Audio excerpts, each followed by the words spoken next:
छाया ने लिखा है ताओ शून्य है, तो उस शून्य का एहसास किसे होता है? ताओ अर्थात एक सनातन शाश्वत धर्म, या कहें कि वो अद्वैत चेतना, या कहें कि वो एक ही स्रोत, एक ही बात है। पूछा है कि ताओ शून्य है, तो इस शून्य का अनुभव किसे होता है? इस शून्य का अनुभव इस पर्सनलाइज्ड ईगो को ही होता है। ईगो इज द एक्सपीरियंसर, हमेशा ये ध्यान रखें। But what is the ego? Ego क्या है? अहम क्या है? उसी शाश्वत ताओ से, उसी शाश्वत चेतना से, उसी अद्वैत स्रोत से प्रकट हुई एक व्यवहारिक उपयोगिता। मूल अर्थों में अगर जाएंगे, बिल्कुल गहरे जाएंगे, तो ताओ ही ताओ को अनुभव करता है, ताओ ही उस शून्य को अनुभव करता है, शून्य ही उस शून्य को अनुभव करता है, वो चेतना ही उस चेतना को अनुभव करती है। भारतीय दर्शन में जिसे हम कहते हैं त्वमेव कर्ता त्वमेव भोक्ता,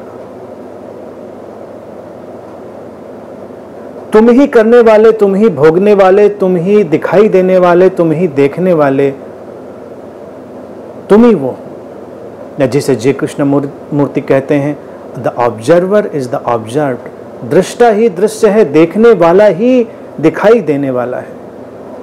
क्या तात्पर्य है इसका? वही है, उसके सिवा कुछ और है नहीं।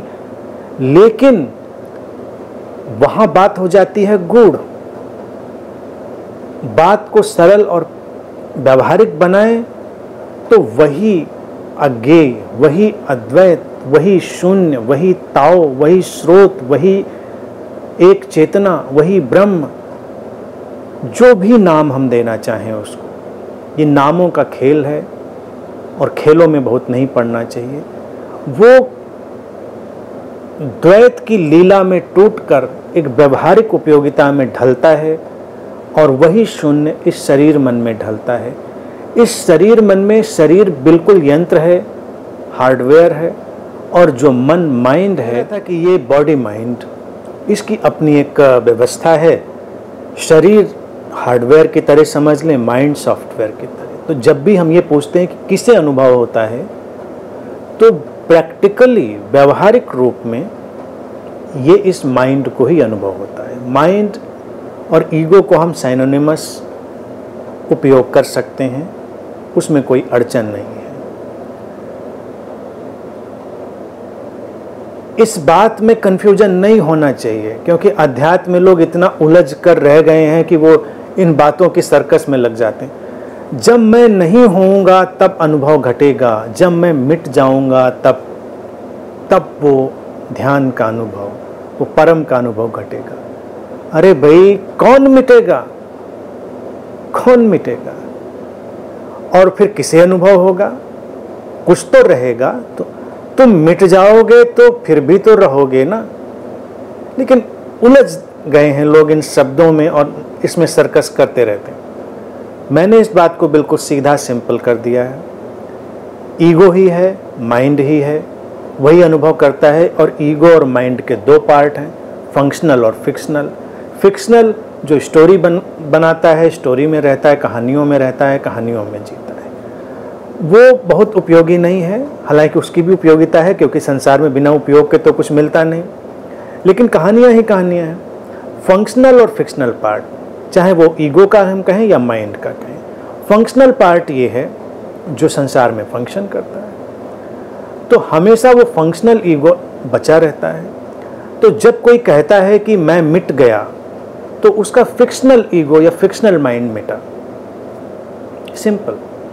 जो स्टोरी क्रिएट करने वाला हिस्सा था उसके मन का, वो गया, और वो हिस्सा मन का जो व्यवहारिक उपयोगिता वाला वो रहा। इसलिए मैं मिटा ऐसी कोई घटना नहीं होती कि तुम मिट जाते हो। मिटोगे तो एक ही बार मिटोगे, मौत में, और उसके बाद ना अनुभव करने के लिए बचोगे, ना किसी चीज़ के लिए बचोगे। The end, full stop.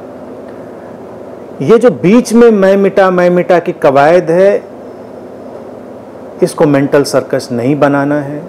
Seekers को बहुत इत्मीनान से, बहुत प्रेम से उस बात को समझ लेना है ये केवल माइंड का फंक्शनल और फिक्शनल का डिफरेंस है।